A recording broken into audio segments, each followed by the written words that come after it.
The Somali Oromo Kingdom of Ifat, the forgotten Muslim empire of the Horn of Africa. Long before the rise of modern Ethiopia, before the Ottoman Turks reached Africa's shores, there stood a mighty Muslim kingdom, a kingdom that rose from the deserts and mountains of the Horn to challenge empires. It was called Ifat, a Somali Oromo sultanate born out of faith, trade, and resistance. Its warriors fought for freedom, its scholars brought light, and its legacy still whispers through the mosques and ruins of eastern Ethiopia today. This is the story of the Sultanate of Ifat, the forgotten Muslim empire that once shaped the destiny of East Africa.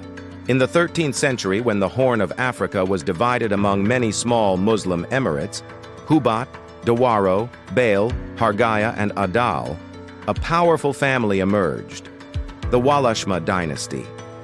The Walashma were Muslim nobles, possibly of mixed Somali, Argoba, and Arab descent, who united these territories into one realm known as Ifat, or Wafat in Arabic. Their capital lay in the eastern Shewa highlands, stretching eastward to the Red Sea port of Zeila, one of Africa's oldest Islamic cities. Zeila was the gateway of Islam into Ethiopia, a bustling port where traders brought silk, spices, and gold from Arabia and India.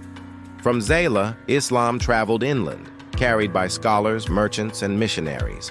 Ifat became the bridge between the Muslim coast and the Christian highlands, a meeting place of faith and power. The founder of this new kingdom was Walashma, known as Umar Walashma, a formidable leader who ruled around the 1270s. He conquered neighboring Muslim states like Hubat, Hargaya, Gidaya, and Adal, bringing them under one banner, the banner of Islam. By the year 1285, the Ifat Sultanate stood as the northernmost Muslim power in the Horn of Africa.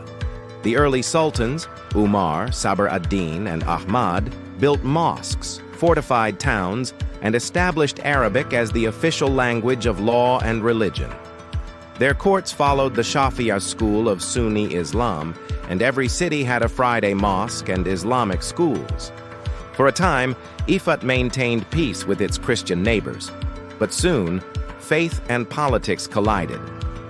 In the early 14th century, Ethiopia's Solomonic dynasty, led by the powerful Emperor Amda Seyon I, began to expand aggressively. Relations with the Muslim world had soured, partly due to conflicts between Egypt's Mamluks and Ethiopia over Coptic Christians.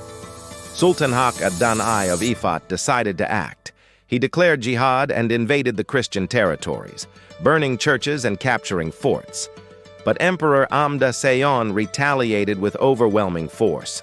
In 1332, the armies clashed in a massive battle.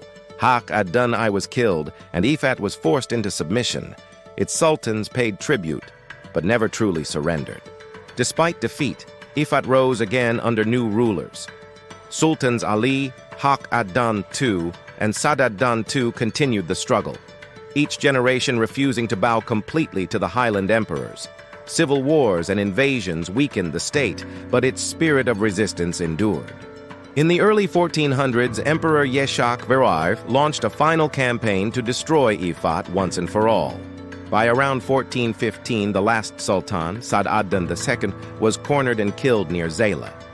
The city burned, and the Sultanate of Ifat fell. But the story did not end there. Sadat's sons escaped across the Red Sea to Yemen. Years later, they returned to the Horn and founded a new kingdom, the Adal Sultanate, based in Harar. From Adal would rise the legendary warrior Imam Ahmad ibn Ibrahim al-Ghazi, Ahmad Giragn, who nearly conquered all Ethiopia in the 16th century. Thus, the bloodline and spirit of Ifat lived on. Even centuries after its fall, traces of Ifat remain scattered across eastern Ethiopia and Somaliland.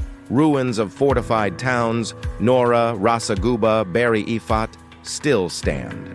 Archaeologists have uncovered old mosques and Arabic inscriptions dating to the 14th century.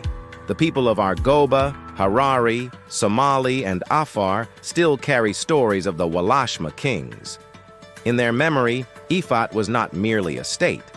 It was a symbol of Muslim resilience, a bridge between Arabia and Africa. Ifat's rise marked the first great chapter in the long and complex relationship between Islam and Christianity in the Horn, a relationship of rivalry, trade, and coexistence that shaped Ethiopia's history forever. The story of Ifat reminds us that Africa's history is not just about kingdoms we read in Western books.